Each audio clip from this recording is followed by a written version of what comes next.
Apa hukumnya berwisata ke tempat ibadah orang kafir? Contohnya Candi Borobudur. Hukumnya haram karena itu termasuk persetujuan kepada peribadahan mereka. Makanya kita nggak boleh duduk-duduk bersama orang yang menghina agama. Allah mengatakan innakum idzam mithluhum. Kalau kamu duduk bersama mereka, kamu seperti mereka. Kenapa? Hadirnya kita di situ berarti persetujuan terhadap dia. Kalau kita datang di tempat peribadahan orang kafir, sama saja berarti setuju dengan mereka.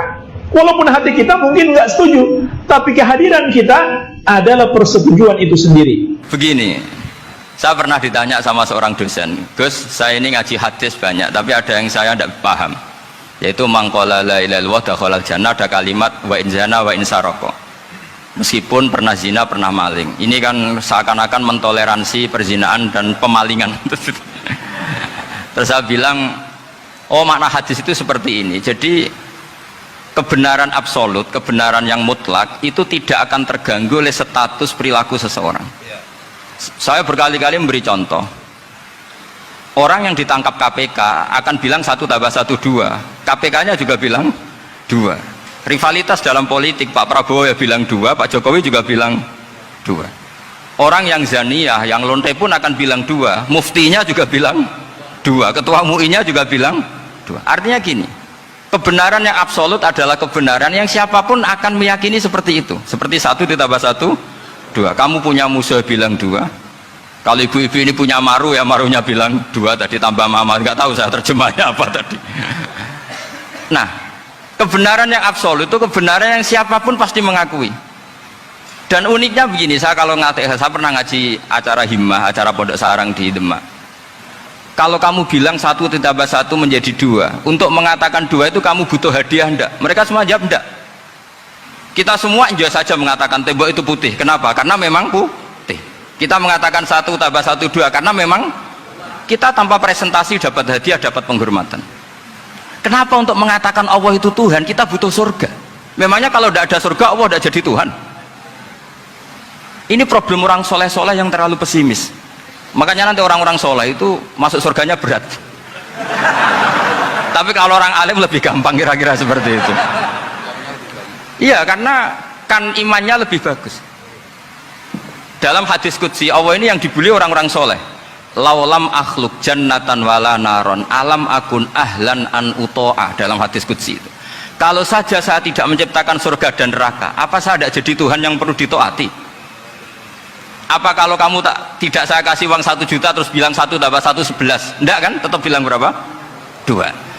Kalau kebenaran absolut yang 1 tambah 1 kamu bilang 2 meskipun tanpa mendapat hadiah, kenapa untuk bilang Allah Tuhan kamu butuh hadiah surga? Itu kan serai ikhlas belas. Makanya saya terus mengajarkan ikhlas. Ikhlas itu bisa dilatih dengan akal, dengan pikiran, bil ilmi lah. Harus dilatih. Nah di sini ini momen atau makna yang mestinya harus difahami wa inzana, bahwa kalimat ini sah meskipun dilafatkan seorang yang pernah zina. Sama seperti 1 tambah 1 2 sah, diucapkan siapa saja sah. Dan siapapun akan mengucapkan itu secara ikhlas. Ini penting saya utarakan. Sehingga setelah ada firqah-firqah takfiri yang mengatakan orang megang keris itu syirik, ke kuburan syirik, ini syirik. Itu salah besar. Salahnya adalah tadi kalimat-kalimat atau kebenaran-kebenaran absolut ini sudah jadi sibghatallahi man ahsanu minallahi sibghah. Kalimat ini begitu absolut di hatinya orang mukmin.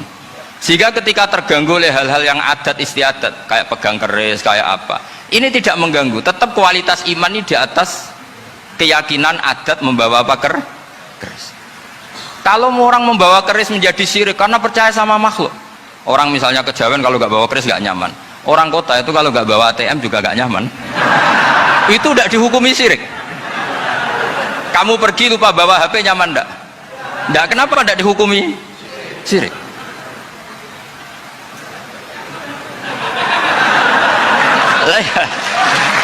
Jadi ini logika-logika. Jadi makanya ini Gus Reza boleh ngeritik saya itu berkali-kali bilang saya termasuk ulama yang mau bikin gerakan cangkem elek. Karena nanti kalau saya nisbatkan ke Rasulullah itu tidak pantas, karena Nabi ahsanan nasi khalqau wa khuluqa. Tapi saya siap jadi bempernya Rasulullah sallallahu alaihi